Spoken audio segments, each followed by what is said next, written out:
안녕하세요. Until then what? 그때까지 난 무엇하며 살 것인가? 채널 운영자 이동성 인사드립니다. 최근 미국에서 나의 그 정치적인 신념이나 종교적인 신념이 다르다는 이유로 인해서 사람들을 총으로 암살하고 또 교회 예배당에 불을 지르는 등 비극적인 일들이 미국에서 또는 지구촌 도처에서 일어나고 있습니다. 이런 뉴스들을 접하면서 이 시대를 살아가는 우리 모두가 어떤 종류의 믿음, 신념을 갖고 있던지, 그것이 유신론이든지 무신론이든지 서로 다른 종교관을 떠나서 우리 모두가 심각하게 질문하지 않을 수가 없을 것입니다. 여러분이라면 어떻게 하시겠습니까? 나와 다른 상대방의 믿음을 일방적으로 타파하기보다는 상대방의 입장에서 접근하려는 시도나 대화 없이 이 폭력적인 접근만이 진정한 해결책일까요? 유럽을 여행하다 보면 한때 기독교 예배당으로 사용되던 곳이 지금은 술집이나 또 레스토랑으로 변한 것을 심심찮게 찾아볼 수가 있습니다. 물론 술집으로 사용되던 건물이 반대로 교회 예배당으로 변화하여 사용되는 것도 더러 있기도 합니다. 그런가 하면 교회 예배당이 다른 종교를 집행하는 장소로 바뀐 것도 많이 발견할 수가 있습니다. 미국서 살다 보니까 비교적 오래된 그런 교회 예배당이 팔려서 그 자리에 불교 사찰로 사용되는 것을 목격하기도 했습니다.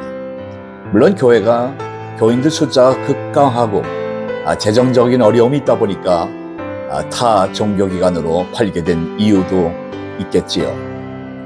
그런데 그런 재정적인 이유가 아니라 그들이 오래된 종교적인 그런 신념을 아예 그 전혀 다른 종교로 바뀌어진 독특한 케이스도 더러 있습니다. 믿음의 대상을 바꾸는 일은 결코 그리 쉬운 일이 아닐 것입니다. 중요한 것은 종교의식을 집행하는 건물이 중요한 것이 아니라 어떤 믿음을 소유하고 그 시대를 살아가야 하는가라는 확신의 문제라고 생각되어집니다. 얼마 전에 제가 방문한 홍콩의 유명한 도풍산 교회에서 그 대답을 발견할 수가 있을 것 같아서 여러분들과 잠시 나누고자 합니다. 홍콩에 가시면 그런 전철을 여러 라인이 있는데 그 이스트 레일 라인을 로후에서 타고 홍콩 타이와이 역에서 내리면 오른편 그 산 언덕으로 한 30분 정도 걸어 올라가면 또는 택시를 이용해서 도풍산 크리스천 센터 신학교 또 여러 건물들과 예수님의 복음 사역을 상징한 여러 그 산책로가 또 상징물이 있는 것을 발견할 수가 있을 것입니다. 그런데 예배당이라고 불려지는 건물이 외형상 우리가 볼 때 불교의 그 사찰, 절과 아주 흡사합니다. 그 성전이 중국인이 좋아하는 팔자형의 복을 상징하는 팔각정 스타일의 예배당과 또 그 종이, 그 십자가의 종이 불교의 상징이 연꽃 위에 그 십자가가 그려져 있는 것을 볼 수가 있습니다. 어떤 분들은 이곳은 불교와 기독교의 혼합주의, 짬뽕이라고 말씀하는 분들도 있는데 사실 여기에 더 깊은 의미가 담겨져 있습니다. 이는 그냥 불교의 상징이라 거부하는 것이 아니라 연꽃도 기독교가 믿는 그런 하나님이 창조하신 창조물임을 강조하며 그들 불교, 도교의 믿음을 가진 이들에게 어찌하든지 그들에게 가까이 다가가서 예수님의 십자가 구원의 사역을 저들이 더욱 잘 받아들일 수 있도록 그들의 언어를, 그들의 문화를 수용했다는 것에 중요한 의미가 있다고 할 수가 있을 것입니다. 이 도풍산이라는 이름은 기독교와 잘 안 어울리는 듯합니다. 근데 도풍산이라는 이 이름을 지은 이가 한 기독교 선교사라는 사실에 주목하실 필요가 있습니다. 오늘날 도풍산 교회가 그곳에 세워진 배경과 그분의 이야기에 대해서 좀 더 나누고자 합니다.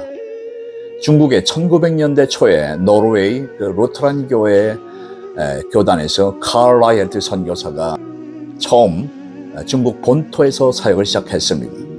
처음에는 도교와 불교, 유교 문화를 몸으로 체험하며 그들의 언어와 문화 풍습을 몸으로 체험하며 그들을 먼저 이해하며 다가가려고 애썼던 것을 볼 수가 있습니다. 근데 1920년도 초에 홍콩으로 사역지를 옮겨서 지금의 홍콩이 내려다 보이는 그 도풍산에 있던 당시에 그 수많은 도교와 불교, 승려와 수도자들과 함께 더불어 살면서 그들의 옷을 입고 그들의 음식을 함께 나누면서 32년 동안 그렇게 살면서 무려 한 70여 명의 승려와 수도사들을 전도한 유명한 기록이 남아 있습니다. 근데 그들을 강제로 몰아붙여서 그들의 신앙을 굴복하게 만들어서 전도한 것이 아니라 그들이 그 라이헤트 선교사가 믿는 그 하나님을 믿겠다고 자원해서 세례를 받으며 자연스럽게 그것이 교회 공동체로 바뀌게 된 것입니다. 여기서 오늘 우리가 서로 다른 종교적인 그런 적대감, 증오, 편견을 넘어 먼저 공통분모를 찾고 서로의 마음의 문을 여는 지혜를 배울 수가 있다고 생각됩니다. 라이헤트 선교사님은 심지어 그를 파송한 선교본부의 오해와 많은 전통적인 기독교인의 따가운 시선에도 불구하고 그 전통적인 도 개념을 예수님이 요한복음 14장 6절에 나는 길이요 진리요 생명이라고 말씀하신 바로 그 길 그리고 진리라는 그것이 바로 도교와 유교에서 말하는 그런 도라는 접근 방법으로서 그들과 소통의 길을 연 것이라고 할 수가 있습니다. 또한 그 도풍산의 그 도 다음에 풍은 바람을 뜻하지만 기독교인적인 개념으로 그런 성령의 바람이 이 산을 넘어 중국 대륙을 넘어 전 지구촌에 불어가는 그런 비전을 담아 도풍산이라는 이름을 명명하고 복음을 전한 것입니다. 다시 말하면 그들에게 다가가 상대방의 믿음을 일방적으로 무시하고 타파하려 하는 것이 아니라 상대방이 이해하는 언어로 오랫동안 그들과 함께 삶을 나누며 공통분모를 찾아서 그런 대화를 통해 상대방의 마음을 얻은 결과라는 사실일 것입니다. 마지막으로 언젠가 읽었던 한 교회와 바로 이웃한 술집 주인과의 그런 소송 사건 이야기를 통해서 진정한 믿음의 의미를 되새겨 보고 싶습니다. 미국의 어떤 그런 교회 예배당 바로 옆에 큰 술집이 생겨났다고 합니다. 그 교회에 소속된 성도들이 그 교회로 가면서 그 술집을 봐야 하는 교인들의 마음이 편할 수가 없겠었겠지요. 이 성도들이 그 술집에 속히 문 닫게 해달라고 낮, 밤 가리지 않고 기도를 시작했다고 합니다. 근데 기도의 응답인지 얼마 되지 않아 술집은 적자 운영으로 빚을 지고 문을 닫게 됐습니다.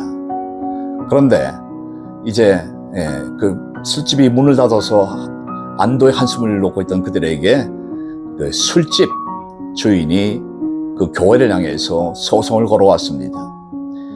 자나깨나 그 술집을 향해 째려보고 교회에 빨리 문 닫게 해달라는 기도 소리를 들었던 그 술집 주인이 교회를 상대로 손해배상 소송을 한 것입니다. 재판날이 되어서 양쪽 모두가 법정에 서게 됐습니다. 네, 술집 주인은 아무리 생각해도 자기의 술집이 망할 이유가 없는데 교회가 우리 술집과 드나드는 사람들을 눈총을 주고 맨날 문 닫게 해달라고 기도해서 우리가 피해를 보고 문 닫게 됐으니 100만 불 피해 보상을 청구하게 된 것입니다.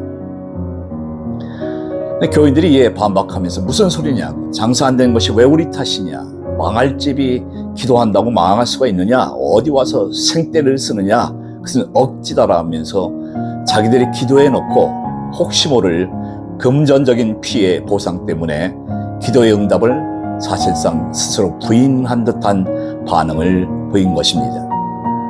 판사는 양쪽 주장을 다 듣고 난 다음에 판결을 내렸습니다. 술집 주인은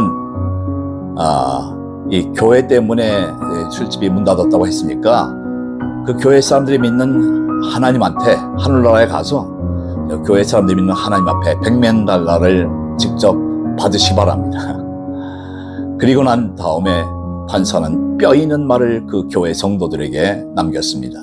내 눈에는 우리가 술집 주인이 교인들보다도 기독교의 능력을 더 신뢰하는 훨씬 믿음이 좋아 보이는 듯합니다. 왜냐하면 그 기도의 능력을 오히려 술집 주인이 더 신뢰하는 같은 모습이니까요.